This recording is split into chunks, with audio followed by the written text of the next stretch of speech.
चलिए दोस्तों बात करते हैं इस एक और नए क्वेश्चन के बारे में। इस क्वेश्चन में एग्जामिनर ने कहा what is the greatest number that will divide 307 and 330 leaving remainder 3 and 7 respectively. वह सबसे बड़ी संख्या कौन सी है जिसे 307 और 330 को विभाजित करने पर क्रम से 3 और 7 शेष बचता है। तो चलिए आइए सॉल्व करते हैं इस एक और क्वेश्चन को। देखिए एग्जामिनर ने कहा है कि एक नंबर चाहिए बड़े से बड़ा जिसे मैं इसे डिवाइड करूं तो मेरा पास रिमाइंडर 3 बचे और इसको डिवाइड करूं तो मेरे पास में 7 बचे। यानी कि बड़े से बड़े नंबर की बात कर रहा था वो एचसीएफ की बात कर रहा है, यानी कि महत्तम समापवर्तक की बात करता है। छोटे छोटे की बात करता है तो एलसीएम की बात करता है। तो वो जो आंसर दे रखा होगा वो आपको ऑप्शन में दे रखा होगा। एक तरीका तो यह कि इस ऑप्शन की वैल्यू से इसको डिवाइड कीजिए। जैसे 307 आप डिवाइड करेंगे किससे, आपका 19 से, तो ये 1 पर जाएगा।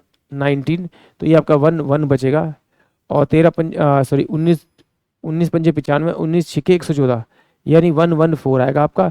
तो यहाँ रिमाइंडर कितना बच रहा है आपका, 3 बच रहा है। इसका मतलब ये इसका आंसर हो सकता है। अब 330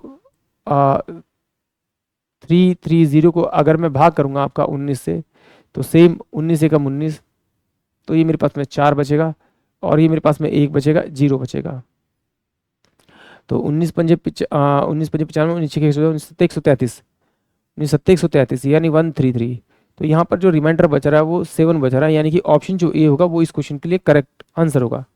या फिर आप इस तरह से देख सकते हैं, अगर इस तरह से नहीं करना आपको तो आप इस तरह से करते हैं 307 दे रखा है और उसमें जो रिमाइंडर दे रखा है वो रिमाइंडर कितना दे रखा है आपका, इसका 3। तो आप रिमाइंडर को इसमें से माइनस कर दीजिए।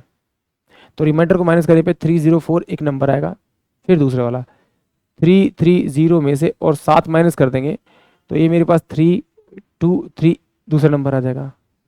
अब इन दोनों नंबर का जब आप डिफरेंस करेंगे तो आपको वो बड़े से बड़ा नंबर मिलेगा जो इसका इन दोनों को पूरा पूरा डिवाइड करेगा। तो डिवाइड करेंगे तो डिफरेंस आएगा मेरे पास में 19 और यहाँ पर भी 19 है, यानी कि ऑप्शन ए इस क्वेश्चन के लिए करेक्ट है। आई होप आप सभी को क्वेश्चन समझ में आया होगा।